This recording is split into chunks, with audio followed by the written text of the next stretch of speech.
session of GEA or ethics. Now this session is about bioethics.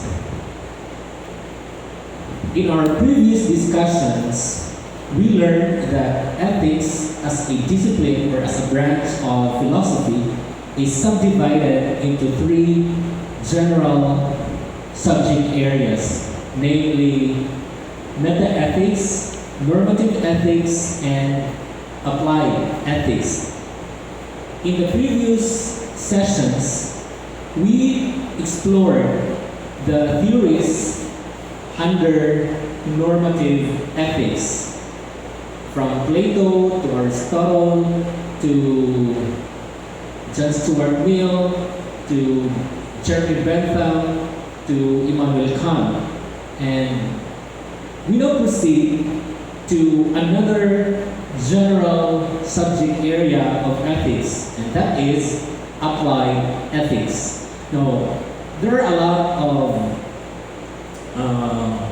sub-branches of applied ethics. Namely, we have bioethics, we also have environmental ethics, business ethics, work ethics, research ethics, among others. And for this particular session, we shall dwell on bioethics or biomedical ethics. Now, this session contains the definition of bioethics and the core principles of bioethics. We will forego the 6 video lectures of Maggie Little because you might experience some difficulties in downloading her video lectures. So for this semester, we shall forego the video lectures of Maggie Little. So we shall only have the definition of bioethics and its core principles. So let's have the definition of bioethics. The term bioethics was first coined by Fritz Jar in 1927 in an article that sought to examine the biological imperative of the employment of plants and animals in research. Now, if you could still remember, Kant's deontological theory is captured in his concept or his idea known as categorical imperative, the a priori condition or the a priori moral condition in which the moral agent or the human being sees moral acts as his or her duty that he himself imposes to his own existence, thereby making moral conduct or making moral acts as obligatory, not because it is dictated by an institution or by someone external to him, but rather he alone or he himself or she herself imposes those moral obligations or moral acts as his or her duties. Now, on the other hand, Fritz Jar mentioned about biological imperative in the conduct of plants and animals research. And the biological imperative of Fritz Jar has a semblance with Kant's categorical imperative, as Kant was trying to look for a universal standard that will guide the moral conduct of every person. Fritz Jar, on the other hand, was trying to figure out what moral principles could possibly guide researchers as they conduct researches that involve plants and animals. Hence, he first coined the term bioethics. This is a kind of concept, a kind of moral or ethical discipline which guides our conducts as we go along with research involving plants, and animals.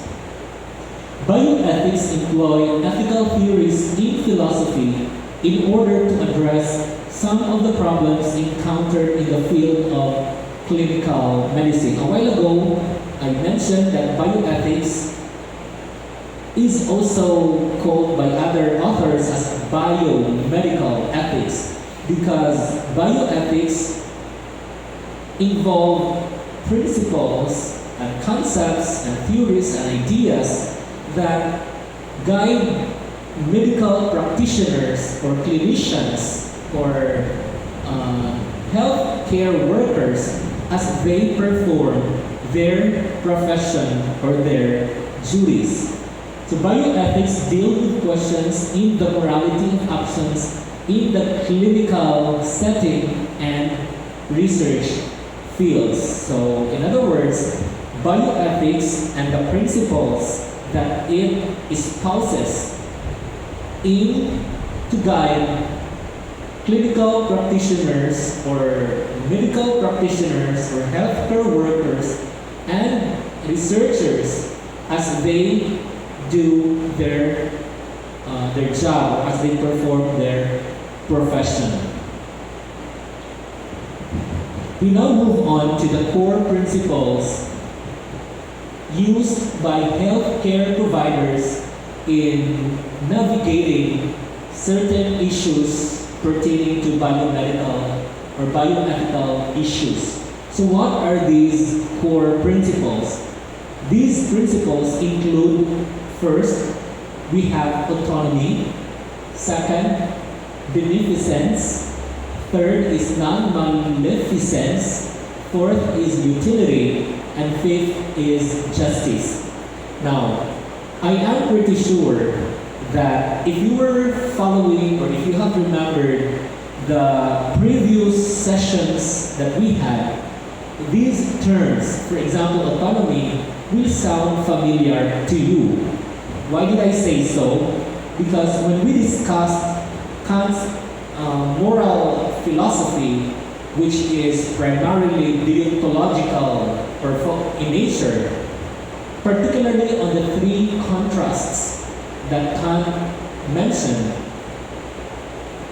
specifically under freedom or determination of the will, Kant actually mentioned about autonomous, that idea about being autonomous and being heteronomous. And of course, under the determination of the will, he or Kant emphasized that between heteronomous and autonomous, autonomous has a moral implication, which means to say that it is best that a moral agent or a human being is the one who makes the decision on what and what not to do, and the human being or the human person is free in any decision that he or she makes, that he or she is not influenced or not coerced or not forced by anyone else when he or she does something good. And so I am trying to recall this concept in relation to one of the principles of bioethics, which is autonomous. Also, we have next to autonomy is beneficence and non-maleficence. And if you could still remember in session 3, particularly on the introduction to ethics, I also mentioned, or we also discussed, the list of duties that William Ross enumerated. Namely, we have fidelity, reparation, gratitude, justice, beneficence, self-improvement, and non-maleficence. So, we have non-maleficence as the duty to not injure others, the duty not to harm, or the duty not to hurt anyone else. That's non-maleficence. And then beneficence is the duty to improve the conditions of others And then justice is the duty to recognize merit. And that's why I was saying a while ago that if you have just fully grasped and understood and remembered the ideas presented in the previous sessions, the core principles from autonomy down to justice should sound familiar to you, right?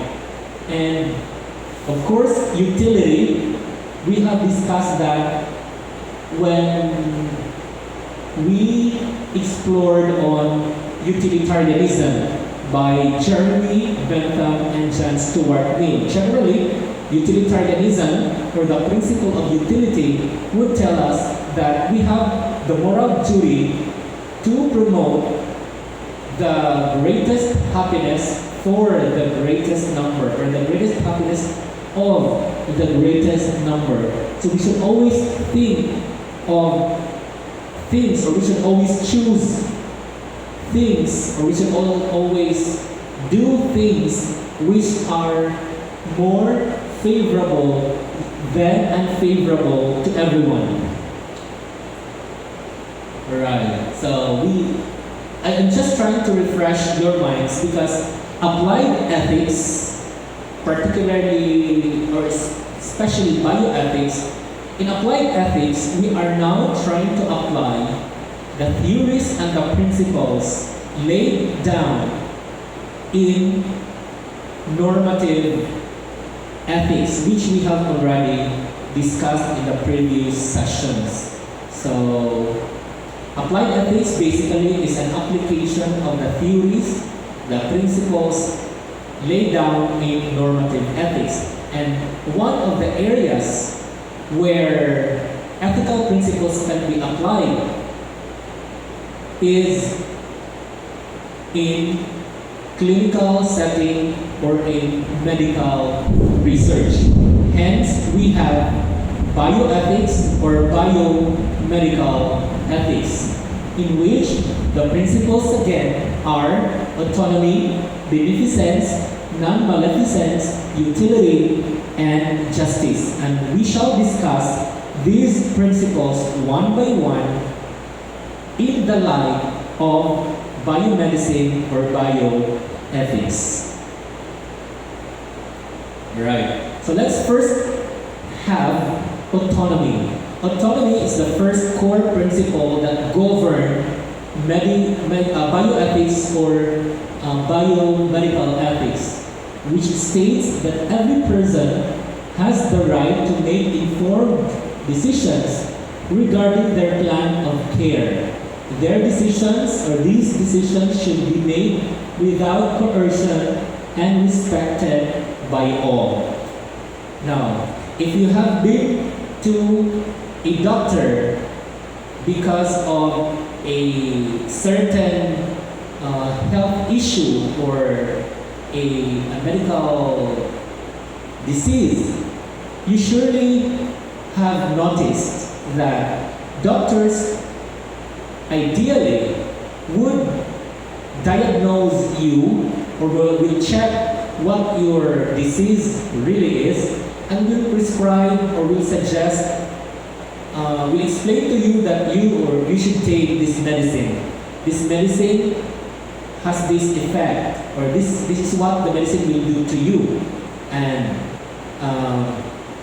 or if you are a diabetic person and there is a need for your limb or your leg to be cut, the doctor will explain to you, will normally explain to you why there is a need to cut your leg, or the danger when cutting of legs or cutting on a leg is not performed.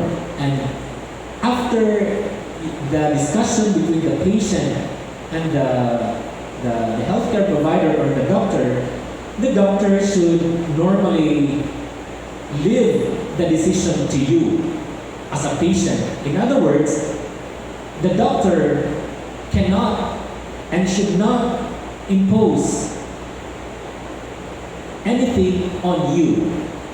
The doctor's role is simply to explain what needs to be done, why it should be done, and the decision should be left to the person concerned, who is the patient himself or herself. That's what we mean by informed decision. Meaning to say, the doctor should lay down everything to the patient that there is a need for you to take this medicine. If you take this medicine, this is what will happen to you. If you don't, this is what will also happen to you. And if you are, again, a diabetic patient, there is a need for us to cut your leg, and if we don't, this is what will happen. And the decision should be made by the patient after the doctor has explained thoroughly everything to the patient. And the doctor is not in the position to force the patient if the patient does not choose to perform a certain medical operation or whatever. So that's what we mean by autonomy. This refers to the patient's personal freedom to decide what he wants with his or her body. You might probably heard that before a major operation is performed, the patient himself or herself is being consulted whether he or she wants to continue with the operation, or if and when the patient is unconscious or the patient is not in his or her physical and mental, not in the good good physical or mental condition, the significant others, or the parents, it could be the siblings or close relatives, are the ones being consulted. And all these things are being done in respect of the principle of autonomy, which means to say that even if doctors or medical health experts are the ones knowledgeable, the ones most knowledgeable about these things, but at the end of the day, it is still the patient's decision that should be respected and followed. That's what we mean by autonomy. Now, the most serious medical problem that the world is facing right now is the COVID-19 pandemic.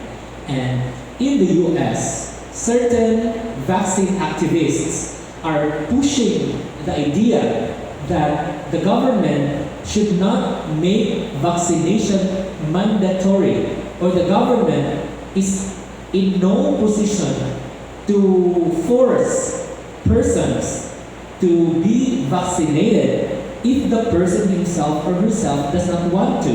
Because for some vaccine activists, making vaccination mandatory is a violation of our autonomy. Right? I hope we are making sense. I mentioned a while ago about informed decision. This is a kind of decision that is made after a competent and an expert has explained everything to the patient. So here are the elements of informed consent. The first element is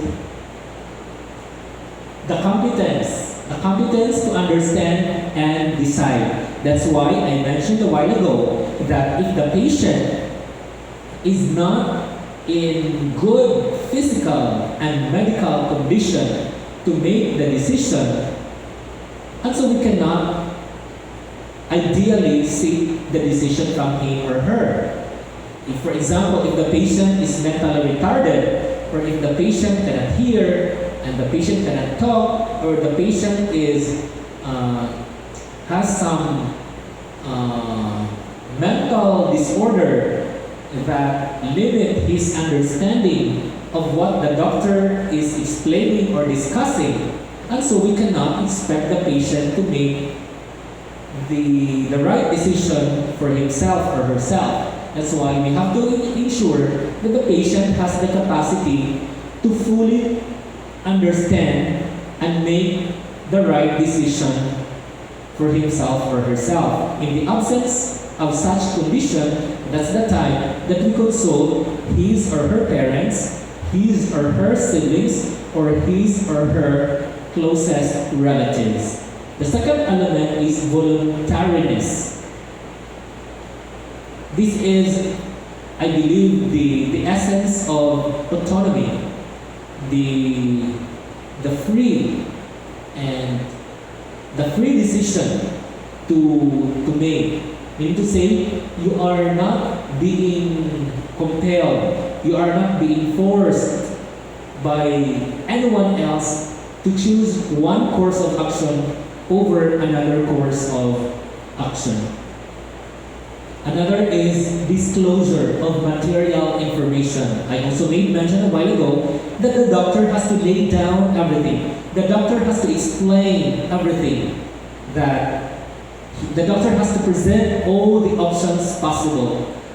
The doctor should not hide any, for example, if you have this particular disease or this health problem and the doctor prescribes you with a particular medicine and the doctor knows that this medicine has some negative or side effects, the doctor is also morally obliged to disclose to the patient what the negative effects are and how it can be mitigated whatsoever.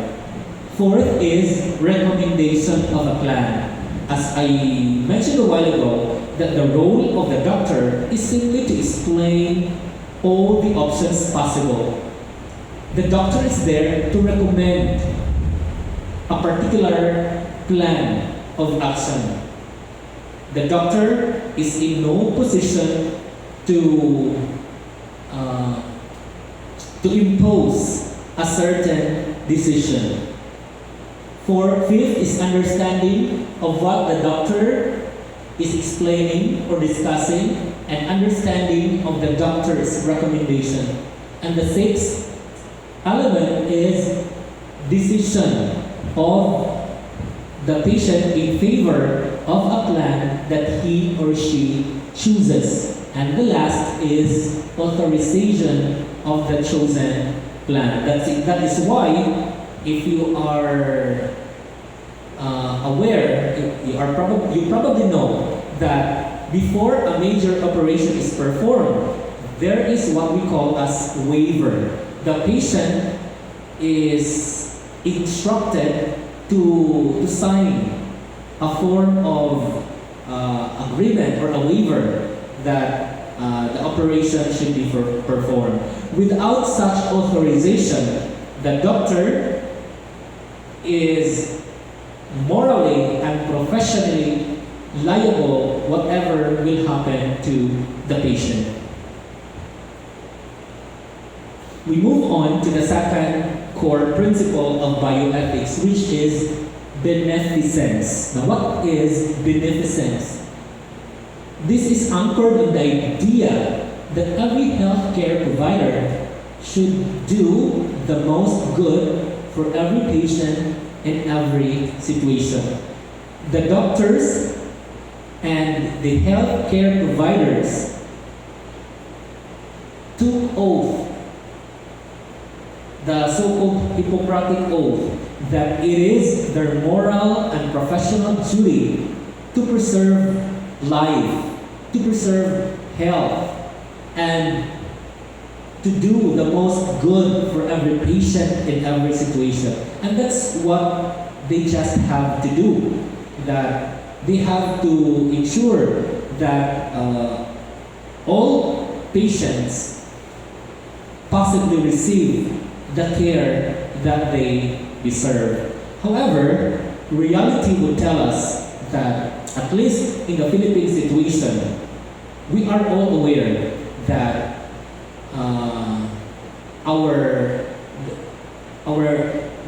the number of doctors that the country has, and the conditions of our public hospitals are not as excellent and not as good as that of hospitals in other countries like the US or in Europe. And so in the Philippines, the challenge is high, the demand is high, the challenge is real, and the struggle is real for healthcare professionals to give the most and the best care for every patient, considering the meager or the limited number of doctors and nurses the country has, and considering as well the availability of hospital equipment and apparatuses that we have. Okay, here are the rules of beneficence. First is to protect and defend the rights of others. So patients have rights. Patients can,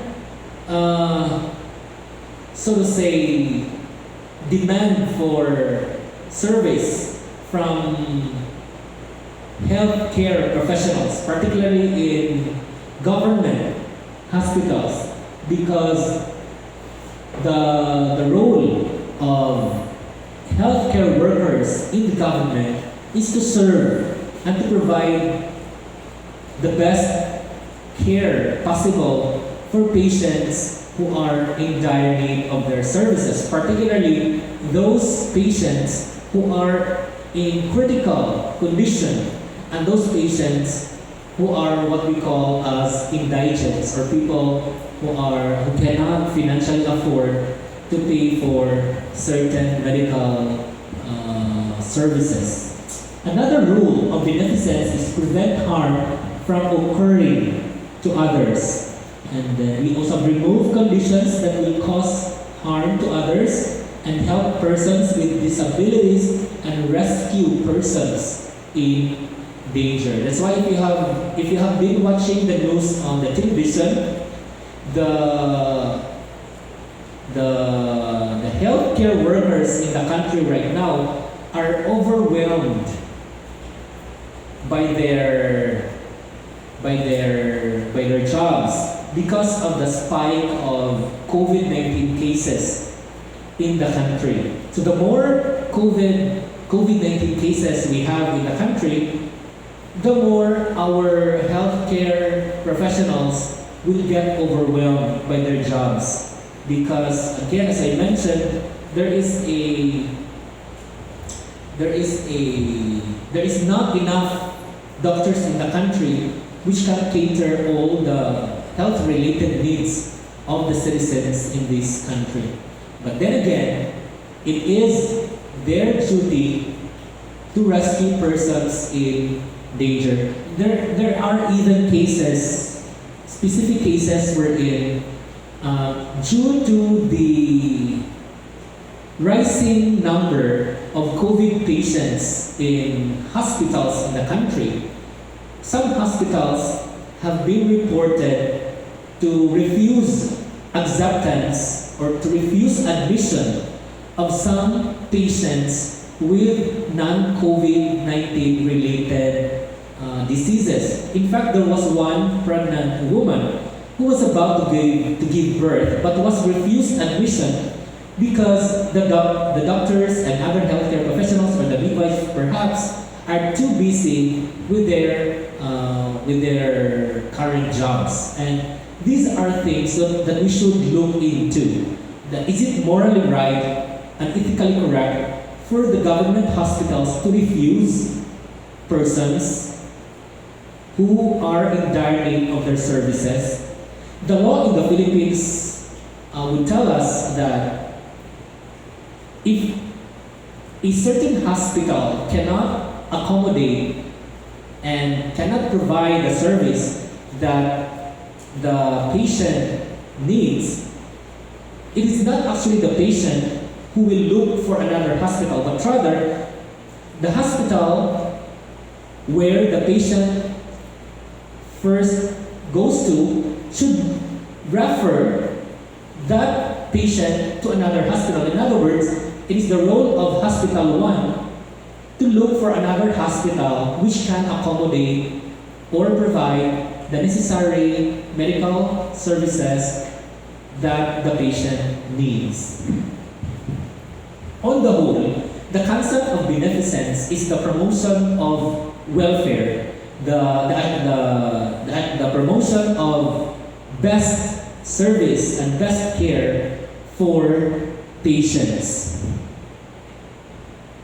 We move on to the next core principle of bioethics, which is non-maleficence.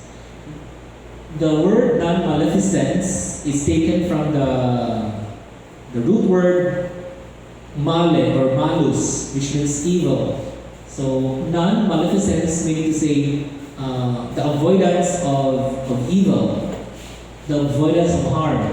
So healthcare providers should exercise due care, acting responsibly to minimize harm of every patient. So the basic idea here is medical workers or healthcare workers are there because they are the ones who have the duty to provide help to patients who are in need or to preserve their life. And so, harming patient is contrary to their duty, which is to preserve life and to provide health. During the presidency of Noynoy Aquino, with Janet Garin as the Secretary of Health, one of the programs that the Department of Health had during Noynoy's time was the Dingvaksha vaccination as an antidote to the rising cases of dengue in the country. However, such vaccination program has led to the deaths, to the unexpected and untimely deaths of many children, young age at that. I think if my memory serves me right, there are over 150 children who died because of the mishandling of the Dingvaksha vaccination program. The Dingvaksha, if you can still remember, it was manufactured by Sanofi. Okay, so cases are still being filed by parents of these children who are crying for justice for the death of their children. So things like these are contrary to the principle of non-maleficence. Why? Because vaccines are supposed to preserve life and to promote health. But how come these children die? So there is a violation of the non-maleficence principle. The next principle is the principle of utility. Now, this principle says that healthcare providers should always produce the most favorable balance of benefit over harm for everyone concerned. So, again, we go back to the rising COVID-19 cases in the country, which tends to overwhelm the capacity of hospitals and healthcare providers in the Philippines. But then again, this principle will tell us that we have to promote favorable balance of benefit over harm. though there are COVID cases in the country right now, healthcare providers should not forget that there are also equally serious diseases like diabetes, high blood, and many other things. And the challenge for the country and all countries in the world right now, especially the undeveloped and the developing countries, is to strike a perfect balance in providing the right medical and health services that patients need. The last principle is the principle of justice. Healthcare provider must consider four main areas when evaluating justice. First is fair distribution of scarce resources. Okay? Competing needs, rights and obligations, and potential conflicts with established legislation. Let's first have the fair distribution of scarce resources. If you can remember, if you have been watching news, that one of the remedies to save the lives of persons, of COVID-19 patients who are critically ill, is to use ventilators. But the problem there is, what if you have a limited number of ventilators, yet you have a huge number of COVID-19 patients who are critically ill and who are in need of ventilators? So how do you distribute fairly and justly a limited supply of ventilators to a huge number of patients? How do you do that? How do you deal with that? One way to decide is to determine the level of, to determine the condition of patients, wherein we let those patients who are critically ill to use the ventilators and not provide ventilators to patients who are mild or not so critical. Or during the first few months of COVID-19 crisis in the country, in the months of, let me say, March, April, and with the condition that there is no vaccine yet, and the only available remedies or measures are non-pharmaceutical solutions like the wearing of face masks. And if you can still remember, face masks and even alcohols, the supply of face masks and alcohols were running out during those months of the year when people were still highly scared of the virus. And if you have noticed that we were even trying to get the N95 mask even when we are not actually healthcare workers, and healthcare workers need those N95 or surgical masks the most than we do. And so we have to be morally and ethically sensitive to things like this. This one. So if we are not healthcare professionals, and if and when cloth mask or medical mask can save us from contracting the virus, then, and considering as well that there is limited supply of N95 masks, and so we should give way. We should let the healthcare professionals have those N95 masks. Why? Because they are the ones who need most those who apply, because they are the ones who are directly in contact with COVID-19 positive or suspect patients.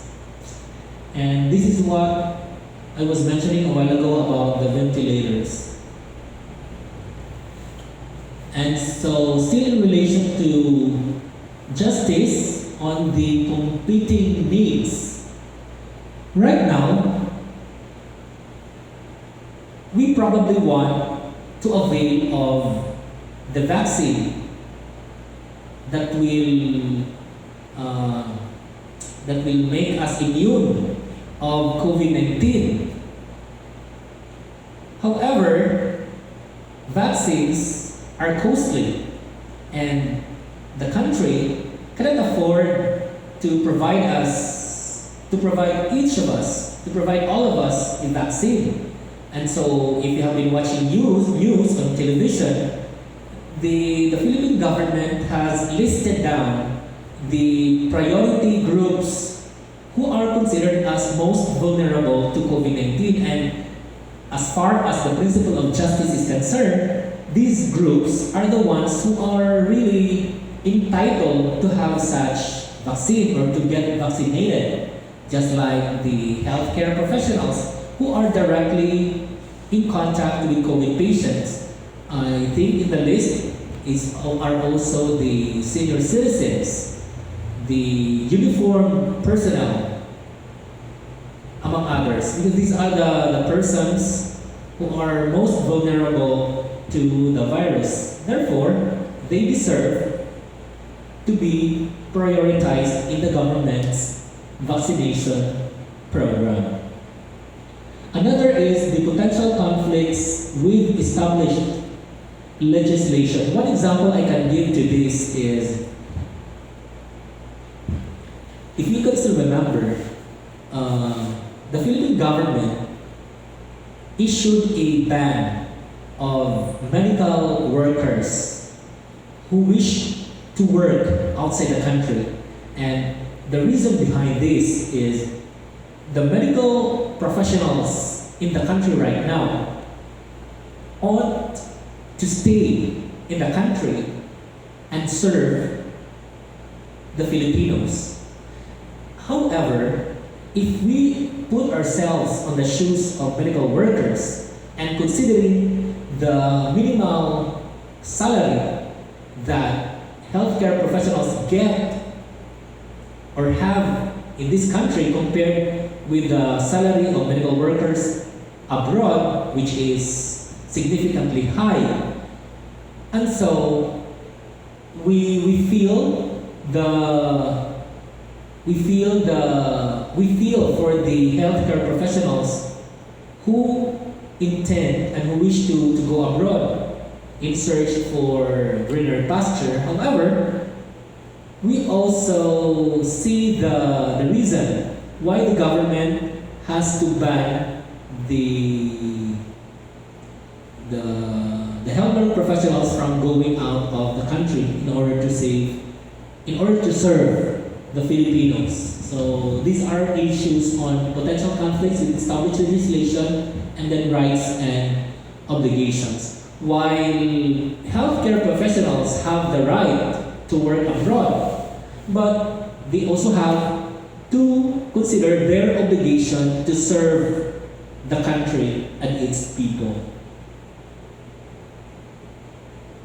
Alright, so again, the question on who belongs to the top priority of anti-COVID-19 vaccine recipients in the Philippines will be answered by the principle of justice on fair distribution of scarce resources and competing needs. So, in conclusion, in everyday practice, healthcare providers regularly rebalance each of these principles, deciding which bears the most weight in each particular case. So again, the core principles are autonomy, beneficence, non-maleficence, utility, and justice. And It's also good to point out that these principles actually overlap each other, and there is no, there are issues which involve not only one, not only two, but three or four or even five principles, and it's good to take into consideration these principles in the practice of ethics in the field of medicine and in medical research. So this is the reference. Bioethics, Principles, Issues, and Cases by Yvonne. And then for your assessment, please answer this single question, single essay question. How should the Philippine government, through the IATF, make use of the core principles of bioethics, namely autonomy, beneficence, non-maleficence, utility, and justice, in effectively and efficiently dealing with the COVID-19 crisis in the country? Discuss your answer in full detail. For example, how should the Philippine government, through the IATF, adhere to the principle of autonomy in dealing with the COVID-19 crisis? Now, what about beneficence? How should we make use of the principle of non-maleficence?